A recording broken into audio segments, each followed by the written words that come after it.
Hello everybody, my name is Benji, and welcome to another game review. Today we are reviewing Satisfactory. I've got the Satisfactory original soundtrack happening in the background right now, and I have a video of me going through my killing time save, which was very, very recent. Wow, that is absolutely loud. Holy cow. Here we go, let's see if that's any better. I'm just gonna be reviewing Satisfactory today. So, Satisfactory is a game that I have probably put more hours into in the shortest amount of time than any other game I have ever played. When I played Minecraft, I never put this much time into the Minecraft save in as short of a time period as I did in this game. In Satisfactory currently, I have 470 hours of gameplay.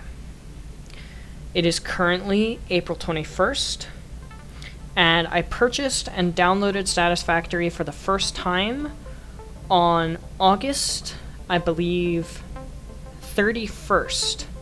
Of 2020. So over the course of approximately 8 months, I have put a total of 470 hours into this game. And yes, that is a lot of time. That is so much time.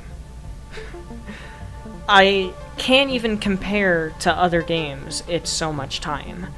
I've been playing Hollow Knight for, I don't know, about 3 months at this point, and I have only put about 60 hours into it, 57, 60 hours, something along those lines, which is nothing in comparison to the 470 hours in 8 months.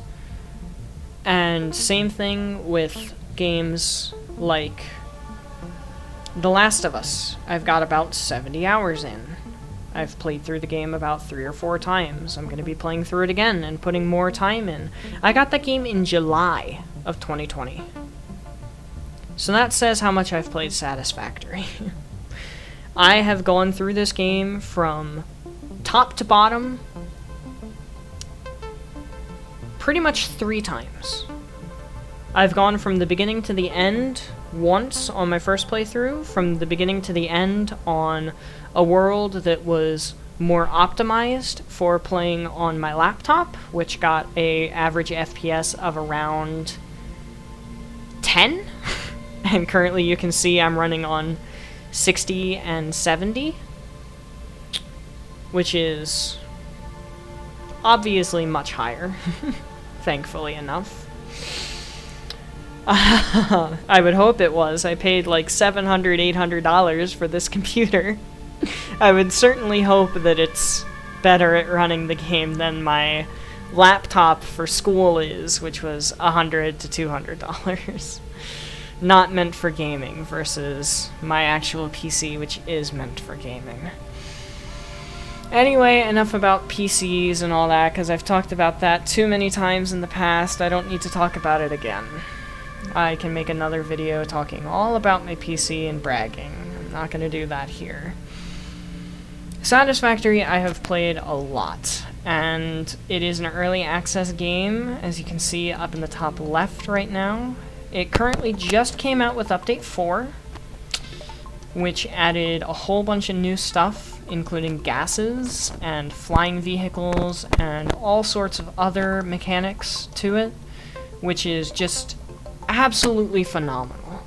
I love what they've done with Update 4. I loved what they did with Update 3, which added fluids and liquids, water, oil, all that sort of stuff to the game. It added nuclear power, all sorts of new, cool, fun mechanics to the game. And I absolutely adored it. I absolutely adore Update 4. I absolutely adore this game. I love it so much. More than I can even honestly talk about on a single video. I just can't talk about how much I love this game in one video. That's how much I love this game. It obviously has its drawbacks. It has a lot of pop-in loading issues when it comes to the environment and enemies. Specifically, AI spawning is very, let's call it interesting, because you can walk past a spot and have there be no enemy, and then when you turn around, boom, all of a sudden there's an enemy there. But, like I said, early access, so hopefully that'll end up fixing itself. So I feel like the quality is coming in and out, so we're gonna go on ahead and try to fix that. Basically, all of the flaws I'm gonna discuss about Satisfactory are early access related issues. As far as I can easily tell, there's nothing permanent that's going to happen with Satisfactory issue-wise. The AI spawning and enemy spawning will eventually be fixed. Everything relating to that will eventually be fixed when it comes out of early access and goes into update 1.0, which is going to be late 2021/early 2022, according to the devs. I'm very excited for that for obvious reasons, but of course, early access is early access. It's the same thing with Subnautica Below Zero having a couple of issues. It's an early access game. Eventually they'll fix it and everything will be perfectly fine. The main issue is honestly the AI spawning, but the other issue is just visual stuff, like texture glitches and animation glitches happening with the machines in the factories, issues happening with items on conveyor belts or fluids and gravity relating in pipes. Other issues like that are really the main thing that I ever see or have problems with. And again, all of that is most likely just because of the fact that it's an early access game. If it was a full game, it probably wouldn't be having the issue where every now and then an item will not appear on a belt, even though it is certainly on that belt. If you hover over the belt with the dismantle tool, boom, you can see there's an item on it, but when you look at that belt with your bare hands, there's no item there. That wouldn't happen if this was a full game. That's why it's still in early access. That's why it's still a test build. It's not finished. It's far from finished, and the devs know this, and they're perfectly fine with that. And they're perfectly fine with letting the community know, hey, this is an early access game. We're not done yet. We will be eventually. And it's going to be great when we are. But currently, we're not done. So, sorry for the inconvenience as of now. You'll get the game soon. In terms of progression, this game is wonderful.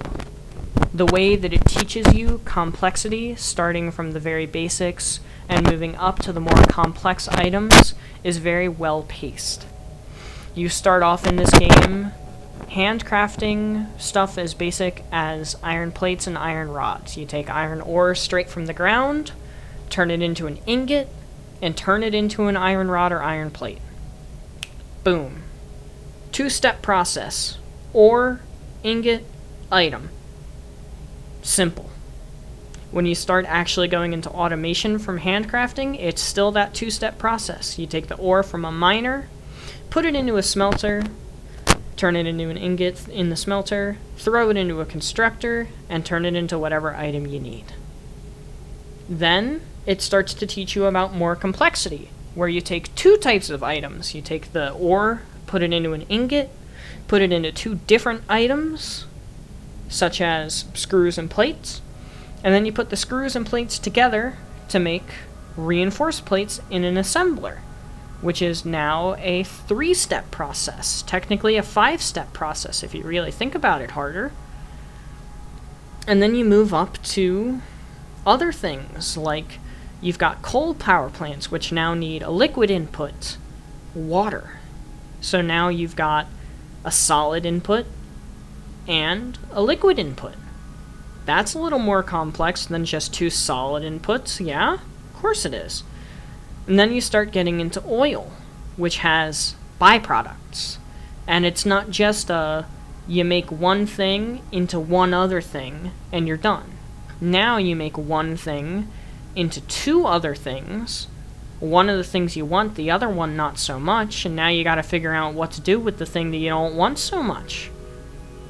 And of course, there are ways to deal with it. There's recycling, and it's a huge, large, long, complex process to learn about and figure out, but that's all later game stuff. This is at 60 hours into a save. I'm currently at 40 hours into a save, and I'm just now getting done with steel, I think, in my Update 4 save.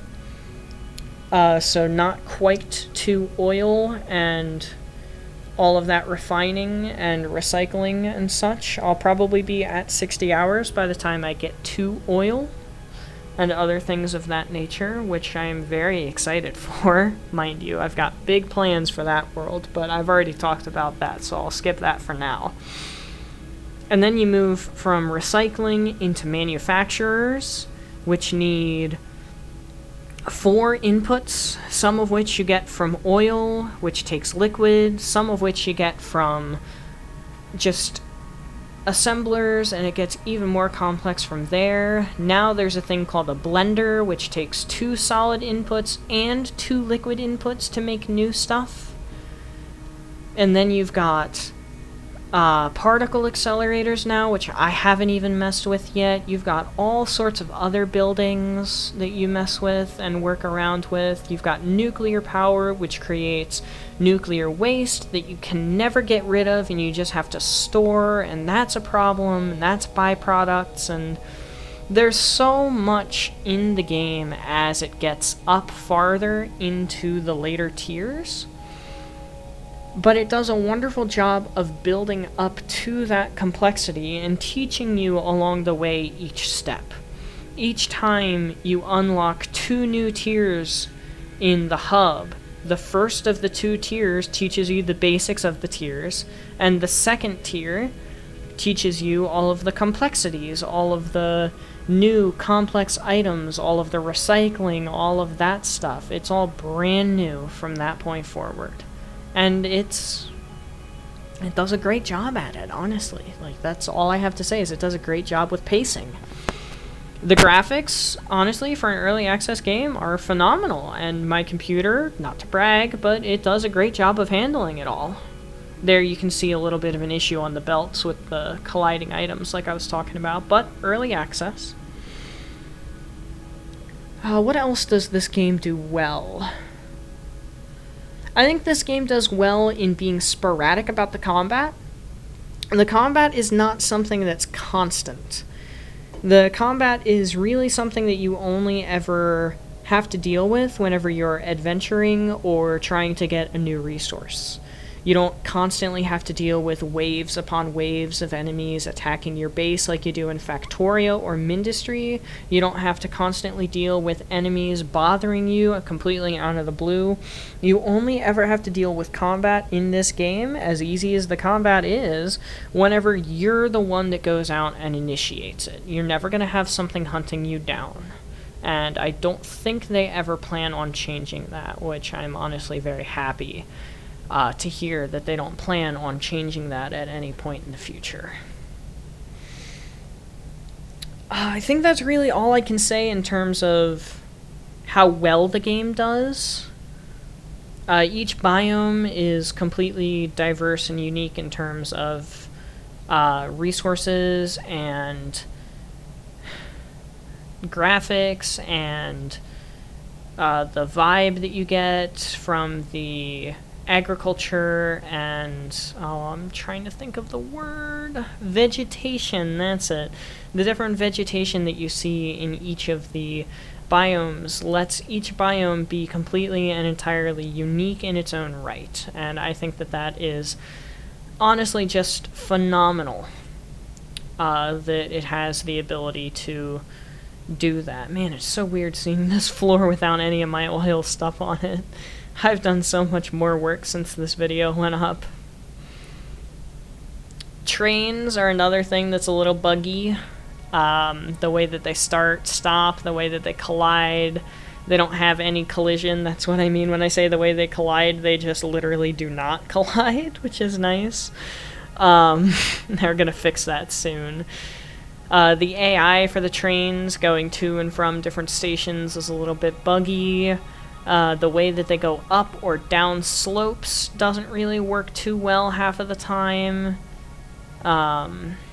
So that's all interesting.